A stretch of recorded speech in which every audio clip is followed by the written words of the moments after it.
Hi everyone, welcome to Wisdom for Exploits with me, Bola Amore. Today I have with me another amazing people on the seat, and today is another wonderful discussion on this talk show. Please do not forget to subscribe to our channel and click the notification bell. My guests are Pastor Clement, Ikuyinminu, Aramide Oyegoke, Temitope, Babatunde, and Erinayo Durojaiye. I'm going to introduce Pastor Clement, and I will hand it over to you, my Gen Z, to introduce yourself individual. So Pastor Clement Ikuyinminu, a member of John Maxwell's team, is a pastor in charge of Winners Pavilion, Milton, Keynes, a parish of Redeemed Christian Church of God in United Kingdom, a seasoned science educator, guardian and counselor and administrator who is deeply committed to leadership and development, marital stability, using God's blueprint. He holds a Bachelor of Science, BSc in Education Physics from University of Nigeria, Master of Education, MEd in Guardian and Counseling from the University of Lagos, Masters of Arts, MA in Education, Leadership and Management from the University of Bedfordshire, and Masters of Science, MSc in Industrial and Organization Psychology from Warwick University, Minnesota University. Welcome, sir, to this wonderful talk show. I'm happy to have you, sir. Thank you for having me, ma'am. You're welcome, sir. Over to you, my Gen Z. Please, could you introduce yourself? Hello, everyone. My name is Aramide. I am a second year studying at the University of Warwick. I study business management. I'm currently interning at a company called Goldman Sachs. You're welcome, Aramide. Thank you for joining us this wonderful evening. Yeah, happy to be here. Thank you for having me, Auntie. You're welcome. Hi, I'm Erinayo, and I am currently in the University of Swansea for civil engineering, and I was asked to be here today, so I'm going to be here to share my thoughts. Thank you. You're welcome, Erinayo. God bless you. Over to you, my guests. Hello, everyone. Yeah, good evening. Good evening. My name is Temitope Babatunde. I'm a data analyst. Currently the data analytic lead for ORDA Africa, a fintech here in Nigeria. It's nice having me here today. You're welcome, Temitope. Thank you so much, everyone.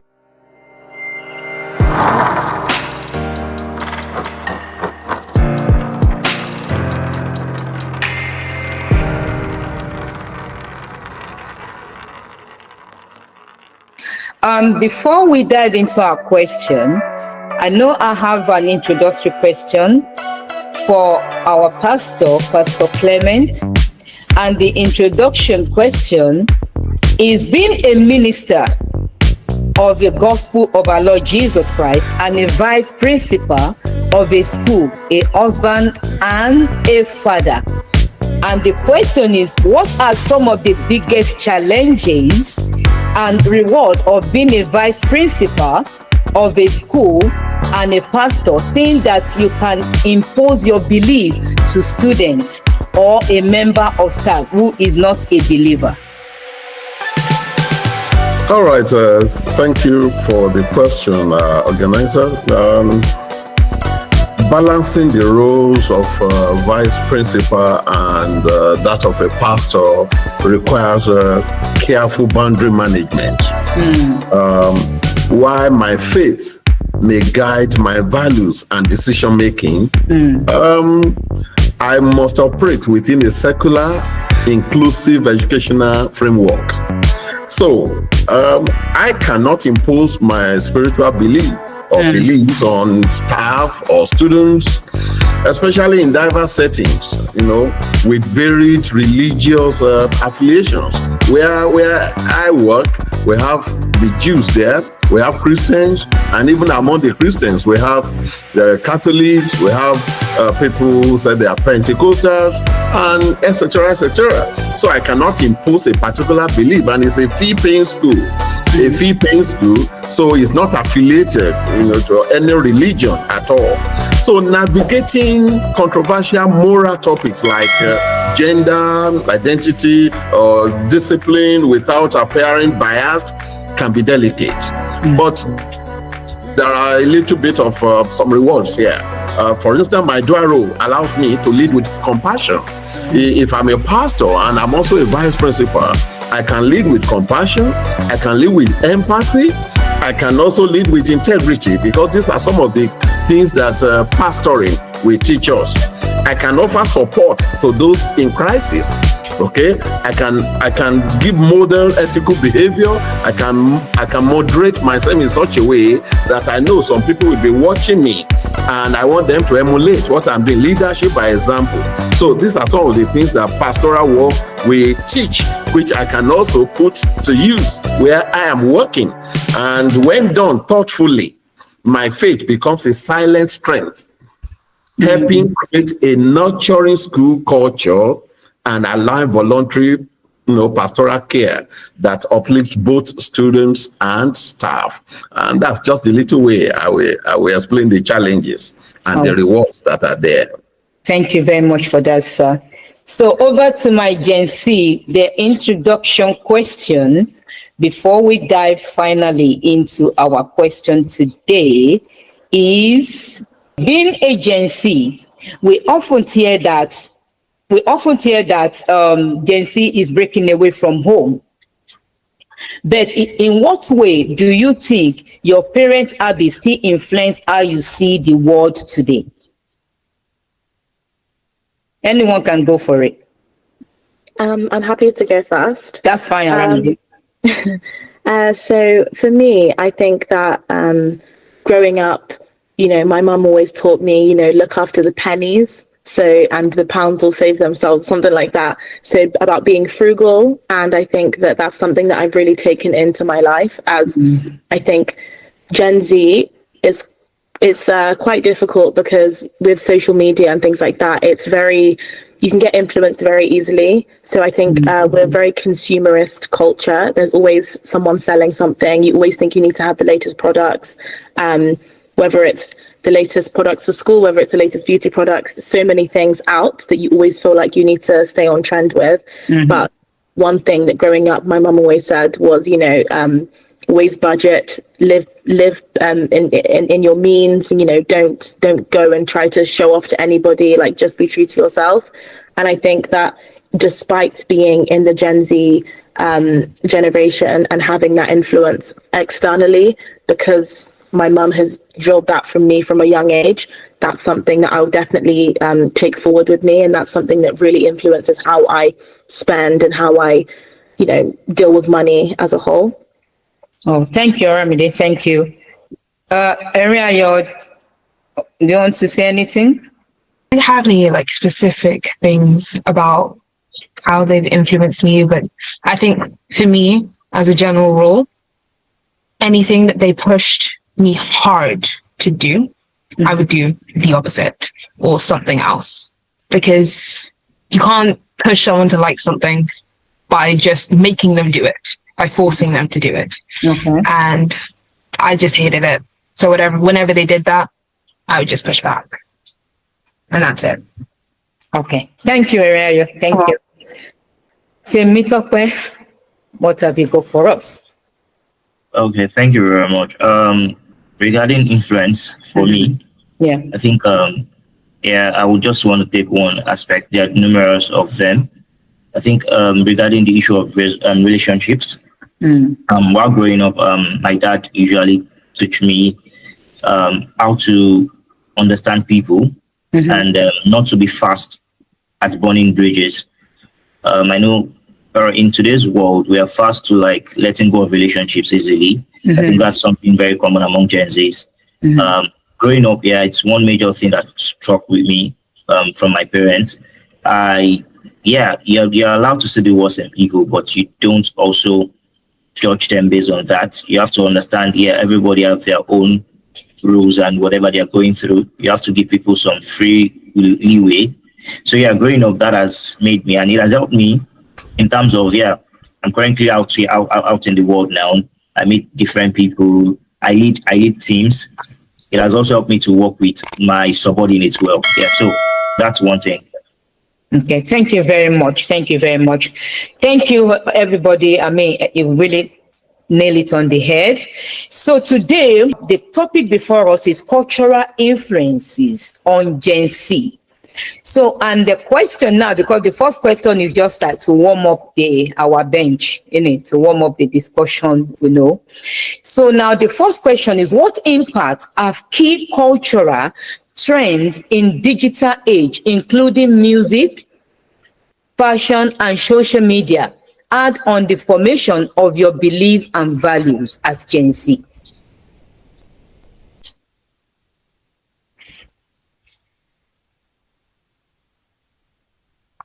I think for me, again, with social media being so just accessible, I think being more like, I wouldn't say I'm a political activist, but being a lot more aware of what's going on politically around the world and how I can have an impact in that. So for me, I think that's something that's really, I guess, formed a lot of my beliefs, because growing up, unless you're watching the news every day, if you don't know what's going on, you don't really know how you have an impact in the world. So things like, the boycotts that were going on, I look in that because there was something that I felt strongly in. And because of social media, that's how the word got around, and that's why the boycotts were effective. So for me, I really like how social media has made it more accessible to actually learn about politics and learn about not just what's going on in your country, but what's going on around the world, and how that can impact you as an individual, and how you can change that as just an individual. Whereas maybe before, I would have thought, how could I possibly, have any impact on something going on somewhere else? And then I guess with style and things, if you have apps like Pinterest and things like that, you can change what you're wearing and see what suits you, what doesn't. So I think social media has really just influenced a lot of Gen Z, and I think when used correctly, it can be very powerful. But I would also say that obviously there are lots of negatives with social media, and part of the consumerist society, and part of the fact that everyone is, always constantly trying to one up each other on social media, which can create kind of a toxic environment. But I would say that that's the summary. Okay. Do anyone want to say anything before I have Pastor Clement to say something? Because this question is, we're looking at it from your point of view as a Gen Z, and we want to look at it from the point of view of older generation. Because when we look at fashion now, we see we dress in a certain way in our own generation, and sometimes when most of Gen Z, when they dress in a certain way, we say, no, you're exposing yourself too much, or we don't like this, and we say this is what is trending, isn't it? This is what is trending, and comes to music as well. So I don't know if any Gen Z want to say something before I ask Pastor Clement to say something. Basically, I just want to chip a few points of mine. So regarding the influence of social media, I think so I sometimes try to see myself as being caught in between being a millennial and a Gen Z. So I tilt in between. I'm just in between that tiny line, right? So regarding the influence of social media, I think creativity. Right now, we are able to explore our creativity as Gen Zs a lot. I can look at works that have been far back, right? And things that are going on now. We have a lot of businesses coming up as regarding before. Young people are very creative these days, and unlike before, they are trying to make a statement that yes, we can provide solution. So social media has helped a lot with that. And it's not only, I think the only thing people tend to focus on are just the basic ones that are most of the time negative. For example, Twitter, Instagram. But yes, there's also LinkedIn, there's also Pinterest, like where we get the positive ones that are helping creativity. Also regarding dressing, fashion and all, I for one, I think I've not really had influence from social media regarding that aspect. Good. So like I would say, yeah, I'm a bit caught in between that thin line of being a millennial and a Gen Z. I just do what makes me happy. So there's not really influence regarding that. Yeah. Okay. So based on what you said, that I know you talk about the positive side, which is very nice. Yeah. So now being not caught, anyway, you said you're in between the Gen Z and the millennials. So just the tiny line, maybe half year, few months. Anyway, let's leave it like that. But what happened? Have your parents ever said something about maybe your way of the kind of music you listen to, or the way you dress, or the way you were talking about social media now, or how many times, even the kind of music you listen to, the kind of, there are so many music out there, isn't it? I know we listen to so many things, but especially people that come from a Christian background. Have you ever had your parents say, Tokpe, why are you listening to that kind of music? It's not edifying your spirit. Is it edifying your spirit? Or maybe you dress in a certain way, or your mates are going to wedding, and you're wearing something that is not palatable. So have you ever experienced something like that from your parents? No, not at all. So on a normal day, you've been a good boy. So it's not really about being a good guy. Yeah, on a normal day, you're going to catch me dressing like a 40-year-old man. Okay. I don't know. I kind of value my respect a lot. Mm-hmm. And, for a country like Nigeria, you dress the way you want to be addressed. Mm-hmm. Yeah. So, yeah, I don't like to dress like a Gen Z because it brings a lot of disrespect from the authorities, from people that are older than you. They kind of, and from what I do, I don't want to going to a business meeting or a stakeholders meeting and I'm not given the opportunity I deserve. So sometimes, yeah. And besides, it's my style. Okay. It makes me comfortable. Then regarding the music aspect, yes, I listen to some of these songs. But majorly, I'm more of an oldies. I prefer oldies. You can catch me on a normal afternoon listening to Durojaiye. That's just me. Or yeah, so that's just me. I tilt more on old music and meaningful ones than the all loud ones today. Yeah. Okay, thank you. I think Erin wants to say something. You're raising up your hand. Yeah, go on. Yeah. I wouldn't say that I had gotten that.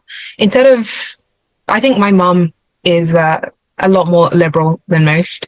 Mm-hmm. She was the one telling me to shorten the skirts that I'm wearing make me look nunnish, that I should maybe try a different shorter skirt or something like that. When it comes to style at least, she's more, I don't know what you would call it, than I am. She's more old-fashioned. But when it comes to music, I wouldn't say that she's ever disparaged what I like. I think they're just more embarrassed by what I listen to. They just didn't like that I was listening to like musicals and stuff like that. But the one thing I would say that I really enjoyed about being online and the online space is just the breadth of different perspectives that you have access to through the internet. Because whenever I have any type of idea about how I think the world is, I can always go onto the internet and go to some place where that view challenge, and I can come to some type of resolution as to what I think after hearing multiple different other people's opinions. So I feel like it's kind of opened up the breadth of the world that I can be a part of, because it's not just the people who are near me that get to influence me. It's everyone, at least as far as I want to go, and as many people as I want to connect with, I can. Okay. If I want to. Okay. Okay. Thank you very much, Erin. Thank you for that contribution. Sir, do you want to say something? Yeah, thank you, Anne, and thank you for, the contribution so far from Aramide and Temitope as well as Erin. Let me say this, because it's possible for me to speak from two different mouths, if there's something like that. One, I am 60 years old. I clocked 60 in June. And here I'm talking with Gen Z. Now I am from Nigeria, Yoruba, let's underline some of these things. A Yoruba man taught by a primary school headmaster. That's my father. That's my father now. Now I'm in the UK. I came to the UK when I was already 41. That was 2006. Wow. Okay. So for you to say you want to change something about my life, about how I was brought up, is going to be a little bit different. So what's the kind of information available to us when I was much younger, not up to 1/4 of what is available to Gen Z now. And let me put it this way, who is teaching the Gen Z now? Where do they get information? During my days, nothing like mobile phone. Sure. Okay? During my days, we used to have typewriter. Now everyone has a laptop, and you have smaller versions, etc., etc. We have a digital person here who can verify some of these things. So by the time you go online, just click your mobile phone now, you see many of these things coming up. So the information available to them, almost 3 times, 4 times of what was available to us during my days. So those things are influencing the way they behave, the way they sing, the way they dress. But I want to come to one point. Everything begins with the family, and also values, norms. Right from when you are small, whether you are older generation or you are from Gen Z, if from a family, right from when we were small, our dad and mom telling us that this is what we share in this family. This is the norm in this family. This is the things that we value in this family. Whether you belong to Gen Z or not, do you know that you will still remember those things, even though there are outside influence? I can pick it up from Mr. Tope here right now. He told you point blank that he's just himself. He's just himself. The influence was there, even as a millennial, but the influence did not carry him away. It didn't carry him away, because I'm sure I can see something in the background there. And in his life, that he was brought up by disciplined parents. Not necessarily the ones that are slapping here and there, but they are speaking into him, and he took it. That's okay. True. So for the current Gen Z, it depends on what they value in their families. The only thing I can say is that those of us who are Africans, we don't normally share our values immediately. We wait till when people are going along the wrong way, but when we start calling, no, my son, this is not what we do. Already they are entrenched into it. And it's difficult to bend a fish that is already dry. So let me quickly end up this session with this. If you are too hard on them while you are trying to correct them, they tell you that they want to leave the home, especially as soon as they leave the university. They want independence. They want freedom. They want to be on their own. They don't want anybody to push them here and there. And that is why it is better. My son is 25 years old. He holds masters. And my daughter is 24. It's just 1 year in between the two. And she also holds masters in pharmacy. So what I'm trying to say in essence is this. In our family, we come together and we share values. I tell my son what you cannot do, and what he's still in my house in Milton, Keynes. He's still in my house. Though I know that I should release him so that he saw his own. But he has never come forward to say, I want to go. If he says he's going, I will allow him. But I know some of them do come back after testing for 1 year. Exactly. When they know that khaki is not a leather. Yes. Isn't it? When they started paying bills, I know the khaki is not a leather when they are not ready to read, isn't it? Thank you so much, sir, for that input. Value matters a lot. Value matters a lot. And let's go ahead with the other question. Kind of one of my Gen Z is a bit tired this evening. What might older generations interpret Gen Z directness and honest as rudeness? So with the older generation, they call us. Somebody was calling my friend yesterday celebrating our 50 baby bomber. Not even Gen X. I thought they call us Gen S. We in our 50s now. Anyway, so they said, what might older generations interpret Gen Z's directness and honesty as rudeness? Okay, am I the one answering? Yes, sir, you can answer that. Or do you want to say that? Or Gen Z, do anyone want to go for it? Aramide, do you want to say something? Why do we say, okay, with the older generation, maybe we misinterpret you, Gen Z, the way you behave and say you're rude. Because, for example, my daughter, sometimes when she says something, I say, that is rude. She said, Mommy, I'm not rude. That is not rude, But to me, I see it as rudeness. But she will say, no, Mommy, I'm just expressing myself. So what do we see? Your directness and honesty as rudeness? So I think there's a very interesting part of this conversation where I think Nigerian culture, Yoruba culture is very, who your elders are. It's all based on respect. And there's a natural instinct that if someone's older than you, you respect them. So I remember I would go to school and say, oh yes, I'm going to see this auntie or this auntie. How many aunties do you have? And I said, oh no, anyone older than me is my auntie. And they were just like, oh, I just call my friend's mum by their name. And I was like, you call them by that? That was the craziest concept to me. And even now, I found that being in the workplace, when someone who is much more senior than me, a partner or MD, and they're just talking to me, part of me is I feel like I should be calling you sir, because it's the training. So I think that the reason why older generations will misinterpret Gen Z is because a lot of us are, second generation, we're born in this country, and the way that the UK and the British education system and the friends that we'll interact with, the way that their culture is very different to the way that Nigerian culture is specifically.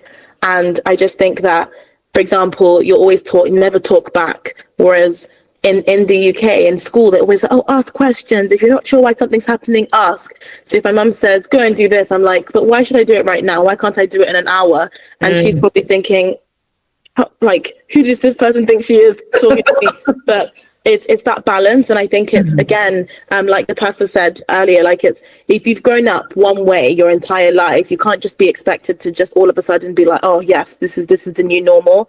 So I think it's just different generations and not necessarily always being on the same page. But I think that's why it's important to have those conversations if you're for example, parents are willing to just to be like, okay, I'm not actually being rude, I'm just voicing my opinion, which might differ to yours. I'm not saying your opinion is wrong, I just have a different one, and therefore this is how I'm doing things, and just trying to understand that. But it's quite difficult to navigate, especially when you're younger. Yeah, thank you. I think that's a real good one. I know, like the word say, your mom will say, call this one auntie, call that one auntie. Even my friend call them auntie. There was how many auntie do I?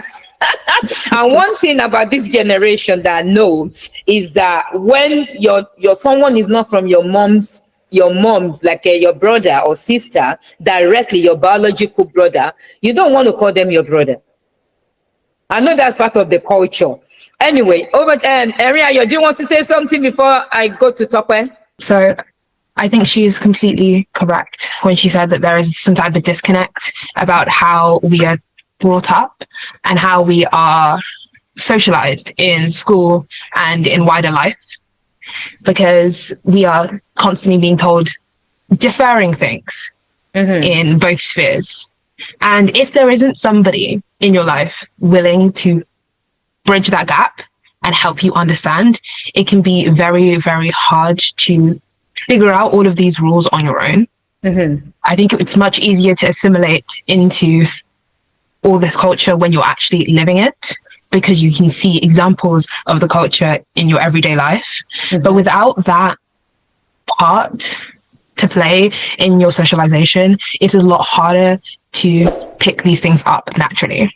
And I think that creates a lot more friction, because all we're doing really is treating other people, other adults, like we are taught to treat other adults in school and outside when we're with our friends and when we're just in every other walk of life, right? And if there's nobody willing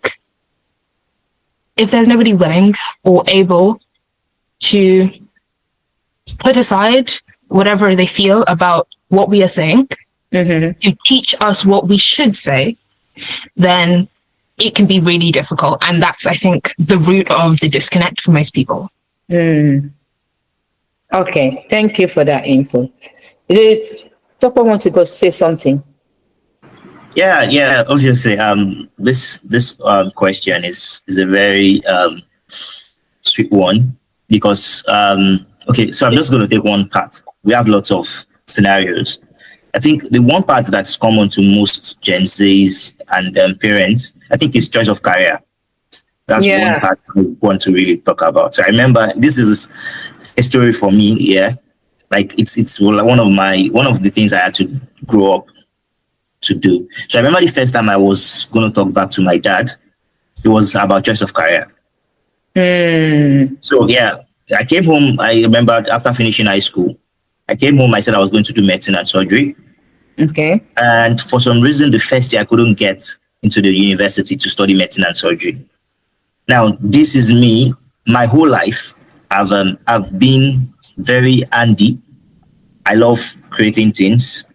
I used to represent my school in science and tech weeks, but all of a sudden, for some reason, I wanted my father to be proud of me. I said, "Oh, I'm going to do medicine and surgery just to make him proud." Yeah. So, and life happened. I couldn't get the first year, and I couldn't get the second year. I could get other courses, but I couldn't get medicine and surgery for some reasons.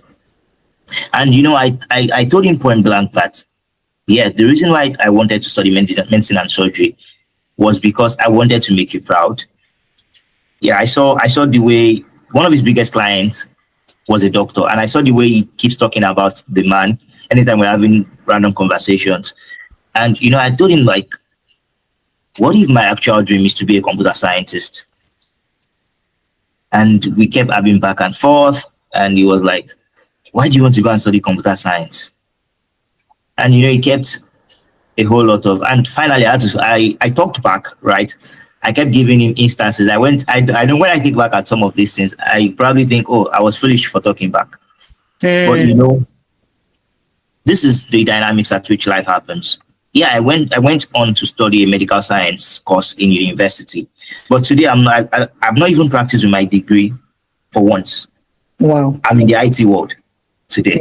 But yeah, I did medical and sciences. Now, what am I trying to say is, yes, he would have thought I was disrespectful, but that was just me trying to talk about my life. I wanted to have a say in my life.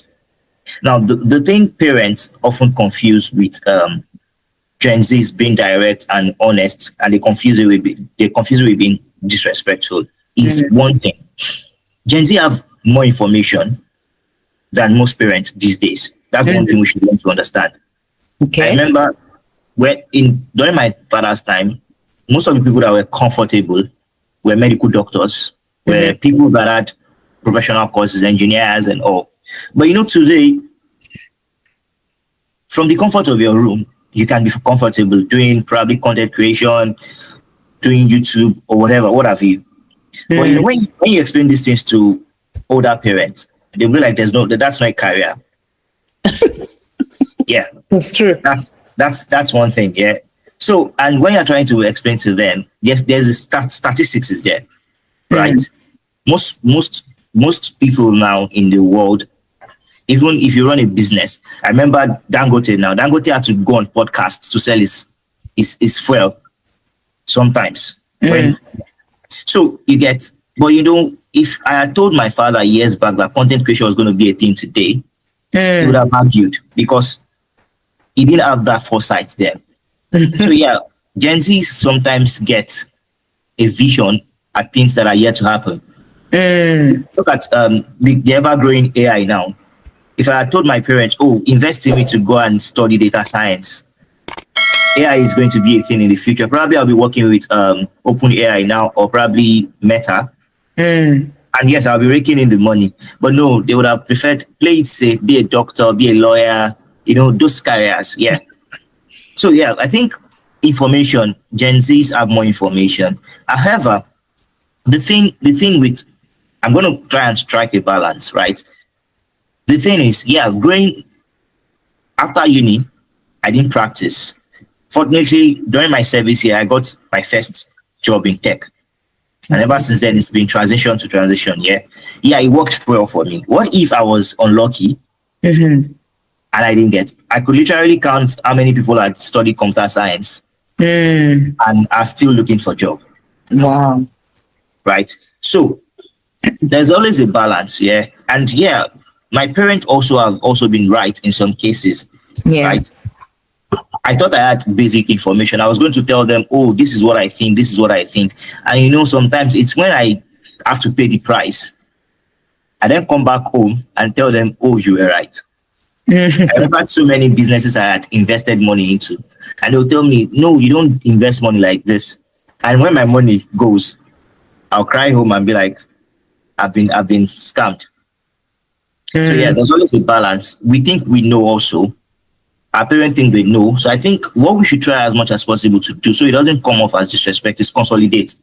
Let them see from your side while you also see from their side. So in my own case, I went ahead to do medical science. Is why I also pursued my love in IT on the side. So it will end up becoming a win-win. Yeah.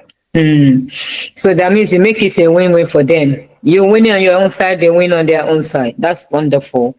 Yeah, that's good. I think with the older generation, I will support you on that. Majority of parents, they push their children to do what they don't even love to do. I think it's because of the ego. I'll leave that to Pastor Clement to say that, because I believe it's the pride. To me, personally, I know I'm not Gen Z, I'm not millennial. So I'm part of your generation, Pastor. So it's like, yeah. So it's like, I think it's the ego, because I know that. I remember my mommy wanted me to do nurse. And I said, why do you want me to go and study nursing? I don't want to do it because it's not my thing. And I don't have that. I didn't do it. They didn't force me. They just suggest that I should do it. But it's not my thing. But I remember some of my mates, they oh, come and go and do engineering, go and do doctor, go and be a lawyer. Because you know what? They want the pride, isn't it? I believe so. So they're not looking at the bigger picture. They're not looking at the future. I remember when computer science came out, sir. That time, every parent wants their children to go and study. So anyway, I'll leave it to you. Go ahead. Don't let me say too much. All right. I'm enjoying the contribution sincerely and from all the discussants here. First and foremost, let's understand something. Older generations were raised with a strong emphasis on indirectness and formality. Okay, and we were also raised in hierarchical relationship. And let me put it this way. You will laugh when I say this. If you are from a home whereby everyone will eat together, they dish your soup inside the plate and all the meat inside that plate.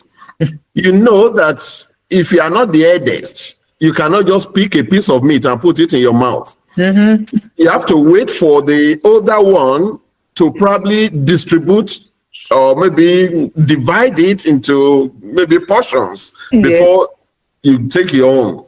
But Gen Z will not do that. Never. If you are not fast enough, you just discover that someone will be eating the protein there, and then you'll be wondering what's going on. Okay, so the Gen Z we always speak frankly. Okay, and they value transparency, they value authenticity, and what we call assertiveness. So they prefer to speak plainly, especially when discussing their needs, their concerns, boundaries, etc., etc. So this idea of being blunt, people may see it as being confrontational, whereas it's not. Let me say this: when I got to the UK, 2006, I was fortunate. I happened to be a science teacher in Nigeria then, and in a school called Atlantic Hall, and I got my first school in Milton Keynes. They called the school Stantonbury Campus. It's the largest school in Europe then, with population of 2,800. Wow. They don't wear uniform. And the tradition in that school is to call everyone by his or her first name, including the head teacher. Teachers and students, they use the same toilet. I was not used to that. Each time I come across the head teacher, I'll say, "Good morning, sir." He will call me back. He said, "Clement, we don't do that here. We call everyone by his or her first name." I'm not used to calling elderly ones my boss by name. But that's their tradition in that school. I didn't find it funny until I moved to St. Paul's Catholic School. Catholic school, whereby what I'm looking for, I got it. Okay? And on the issue of career, in those days, during our days, the people who are our role models within the society, we have lawyers, we have doctors, we have engineers. Now, a few will like maybe teaching, quote and unquote, a few, say headmaster, all those things, but they don't have money. Or let me put it in the past, they didn't have money in those days, but they value the job. Okay, that they are respected within the society. They sign forms for you, they attest for you, all those things. So, but everyone will prefer that his or her children will go in for medicine. My father completed my JAMB form 1981 when I finished equivalent of GCSE, but then we call it Form 5 in those days. So he filled it himself and put medicine there at University of Ibadan. But when I took the entrance exam, which we call JAMB, they still do JAMB these days, I didn't qualify. So I was good in maths, I was good in physics, and I saw a College of Education. I went there, from there to the university before I started navigating my life. So that was what informed what happened in those days. The people around them, the doctors, the engineers, they are the ones living a kind of affluence life. And they want their children to live such life so that they can remember them. But unfortunately, like Temitope said, these days now, the information available, there are so many there that these older ones, like me, we don't even have the information. It's true. And let me round up with this. My son, when he wanted to go to the university in the UK, I said, Tolu, go and study. It's possible you may even know my son is Tolu Ikuyinminu. I said, Tolu, go and study electrical or electronic engineering, because now we are having electrical cars. But they are the ones that will enjoy United Kingdom in the next few years. Yes. He said, no, Dad, I want to go and study audio and recording technology. I now ask you, what do you want to do with audio and recording technology? Anybody can learn it. You see them in the church. They come and prime your microphone for you, etc. What do you want to do with it? He said, that's what I like to study. I was not happy. So I shared with a parent in my own school. And the parent said, Mr. Clement, just leave him alone. If you have money, go and set him up after finishing, that he can have a studio to himself. I didn't even think along that line. Okay? Exactly. And I allowed him.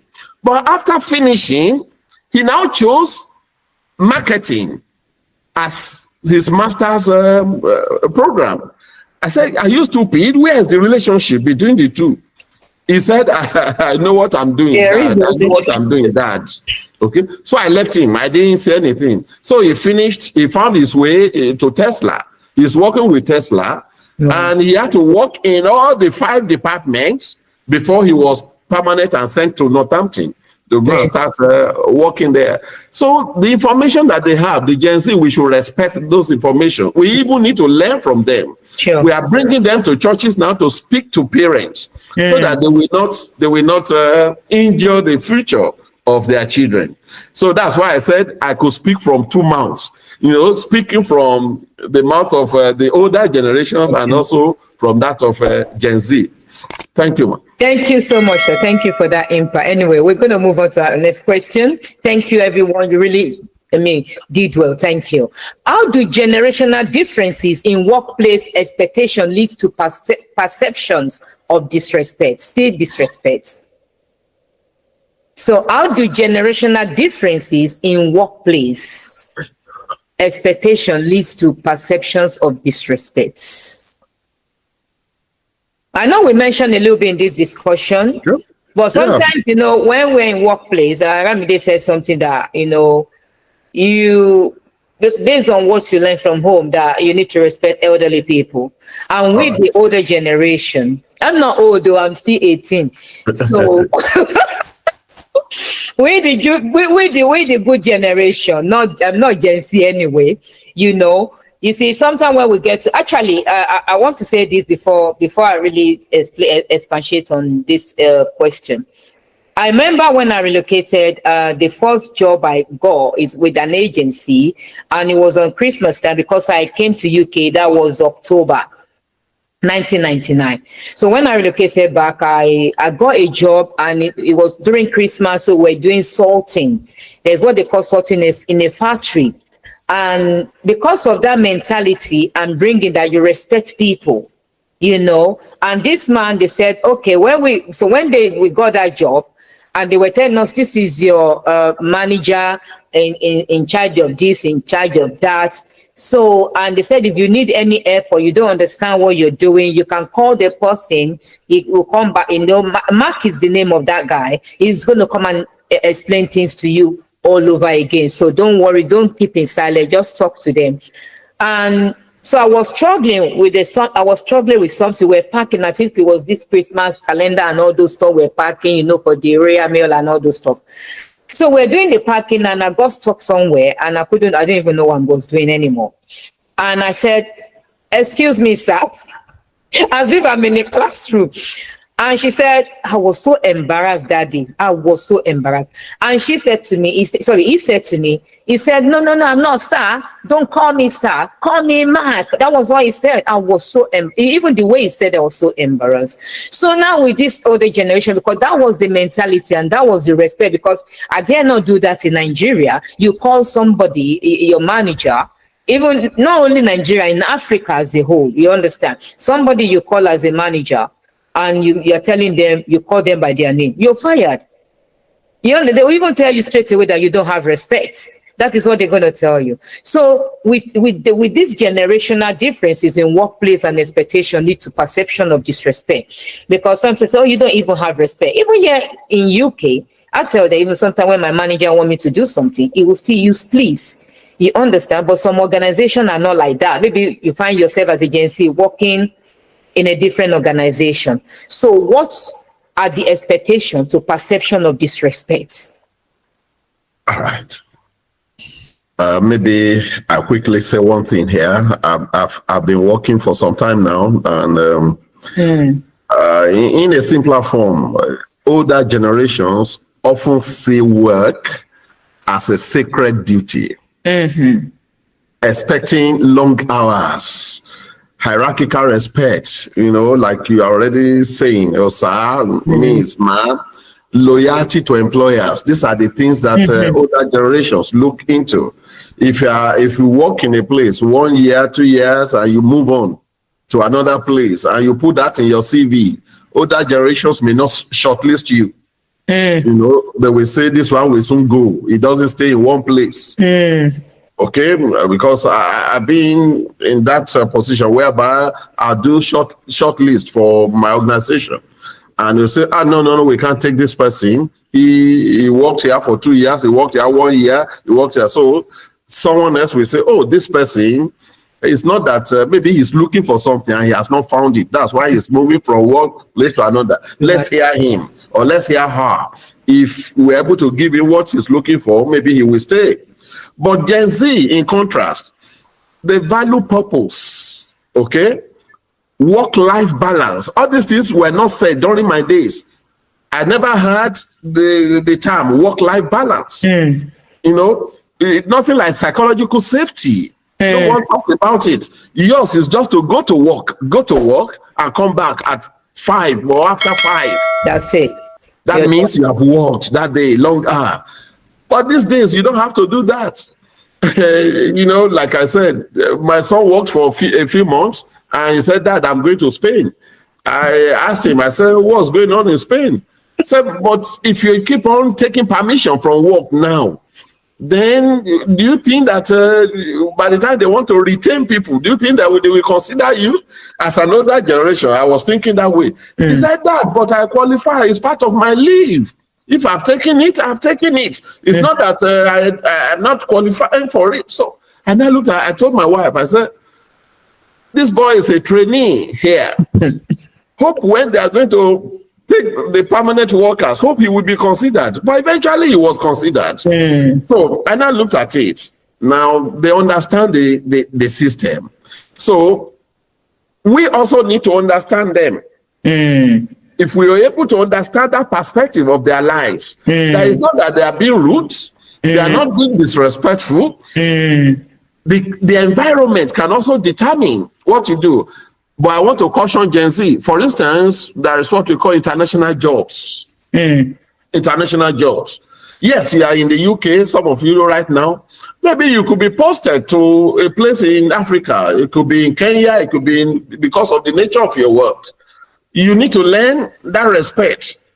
Yeah, if that is the culture in that place, we are talking of cultural difference. So having moved out of United Kingdom, you are now in another nation. There has been a shift in culture. And therefore, you need to balance it up. Otherwise, there is going to be conflict in your heart. And that conflict can make someone to lose his or her job. Because your boss may just write something that this one is not this one is not this, but you don't know what you have done. Whereas it's because you have touched what you're supposed not to touch by disrespecting him or her. But they will write something, you know, and they will say you should be deployed. And you wouldn't know what you have done. So I need to caution there. Once there is a cultural shift, understand the culture of the place that you are going to. And therefore, you also play the game there. Let me just stop there so that I won't bore you with words. Okay, thank you so much, sir. So if anyone, Gen Z, Aramide, do you want to say something? You're in a workplace, so what did you see? How do you see the generational differences in workplace expectation?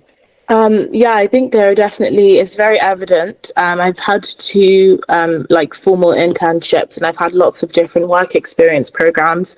And small things like as an intern or as, you know, the lowest of the organization, you speak unless you don't speak unless you're spoken to. That's what you would think, because, you know, I'm the youngest, I'm just here to learn, I'm just going to take notes. But actually it's quite the opposite. Like, they're asking you, what do you think? And I'm just like, I'm allowed to speak. So that's something I've had to overcome in meetings, getting the courage when they say, does anyone have any questions? You know, thinking, okay, I want to have a question, because, you know, it's not just about, you know, you have to give your own input. You have to tell them what you think. And even in some cases now, I've got the confidence to say, actually, why do we do it like that? And not just go along with everything. So I think that's definitely a generational difference, because I think, you know, even just going into my first internship last year, I definitely wouldn't have spoken up about anything. I would have just sitting in the corner with my notebook. And then I think also, like the person said about like the work-life balance and things like that, you know, a lot of people at my office will eat at the desk. So they eat their lunch at the desk and they continue working. But I know if I'm going to have a 1-hour lunch break, I put it on my calendar and I clock out. And I think that's a generational difference as well, because like you said, like Gen Z, we value things like work-life balance. We value being able to, you know, have a life outside of work and not just work. And having that impact as well. But I think it is all with a pinch of salt. I think Temitope said something earlier, before about people, Gen Z, wearing certain things to the workplace. And for me, I think there's always a balance. Like, I can acknowledge the fact that maybe as a Gen Z, I'm going to behave in certain ways that are a little bit different to my older counterparts at the office, but I will never be dressed like a Gen Z. Like, if I turn up to the office, I turn up. I have my shirt, I have my tailored trousers. Like, I turn up very professionally. And I think that there's a difference between like accepting that you have your difference in culture and then just like ignoring the traditions and like the legacy culture that's there before. And I think that that's like a balance that Gen Z are looking, need to like pay attention to, if that makes sense. Okay, thank you very much, Aram. The question is coming to my, but I want Erin. Erin, do you want something? Do you want to say something before Temitope? Before Temitope goes on. Yes, I kind of think that maybe the algorithms that reach other people, right, like reach you and uncle, right, can be a little bit inflammatory. I don't think it's fully representative of what all Gen Z people are like, because I don't really think that Gen Z in droves are dressing hugely inappropriately for work, at least in my group, the group that I know in Gen Z. I do not think that is the case. We may dress a little bit more unconventionally, but we're still within the bounds of what is appropriate. I think that maybe on the internet, what tends to proliferate is the most extreme of everyone's opinions. And I think that can warp people's sense of what our generation is and what we are about.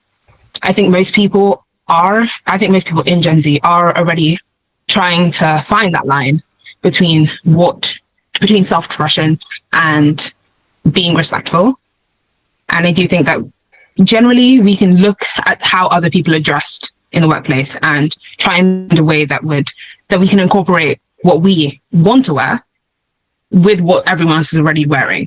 We can take those pieces and we can use them to express ourselves within the bounds of whatever is created. Because as I believe that we are still quite creative, and we do have the ability to do that. And I think that we like to ask why we're doing what we're doing a lot more. I think it's not enough to just be told something. I need to also know why I'm doing it, to want to perform to the level that everyone expects. Because just saying I need to do this way isn't enough, right? And I don't think that is really disrespectful if done appropriately. We do not want to be we do not want to be cutting people off. We do not want to be bombarding people with questions in environments that aren't appropriate. But I think that if you spend the time to try and bridge the gap can be bridged with any generation. Yeah. All right. Thank you very much. Temitope, do you want to say something? Actually, I kind of want to create a balance between what Erin said and what Aramide said. Mm-hmm. Because I think the first thing I hear is, let's stop the bias of generalizing Gen Z. Okay. Yeah. Okay. The smartest people I've worked with are Gen Zs. Okay. The notorious of all people I've worked with are still Gen Zs. Mm-hmm. So that it depends on whatever category you've experienced. But taking a whole population of people and classifying them by something, I think that's totally not correct. Okay. So so that's what Erin was trying to clarify. Then also regarding the workplace setting. So when I started working, there was this thing I had to quickly adapt to. My managers, I used to for them. Mm-hmm. When they text me, when they ask me for things, I reply like I'm talking to my dad at home. And, you know, it took another Gen Z to break me out of that cycle. And she was just calling them by their first names. You know, at first I was like, this one does not have respect. Okay. Then fast forward, I later found, oh, it's not about respect. It's about you are in a formal setting. And yes, so I've had reasons to work with people older than my father before. And, you know, they'll tell me, you're in the office, feel free to call me my first name. And I'm like, till today, I still do it with fear, right? But it's something I think in Nigeria, it's a bit problematic, right? Because now I've met people that they don't want to be addressed by their first name. They kind of see respect as something that you must give to them. So I think as Gen Z, you should learn to read the room. That's number one. Yes. Read the room. There are people that are cool with it and there are people that are not cool with it. Then also, I believe in hierarchy. Yeah. A lot. I believe in hierarchy a lot. There are some places you shouldn't speak as a Gen Z. Now, this is my personal belief. Okay. Yeah, we have opinions we want to share. Yes, we want to be heard. But you can't be in a place. Sometimes, yeah. So the reason why I said there are some places you shouldn't speak is try and run it by someone above you first. Let them filter it out. So there's always a thin line between closing a deal and messing a deal up. Emotional intelligence, right? There are some things you shouldn't say in a room. It's not like they are not correct, but they are just not appropriate for some conversations. Well, as Gen Z, we tend to we want to be heard. And yes, we talk about everything and anything, anywhere. So we should also try and find a balance.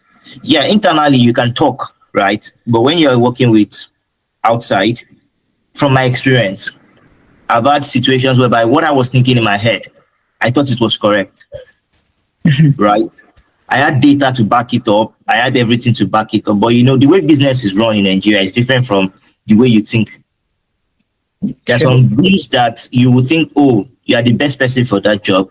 But you only need just to go on a coffee break or something, coffee date with the person. Just the person does not care about the data.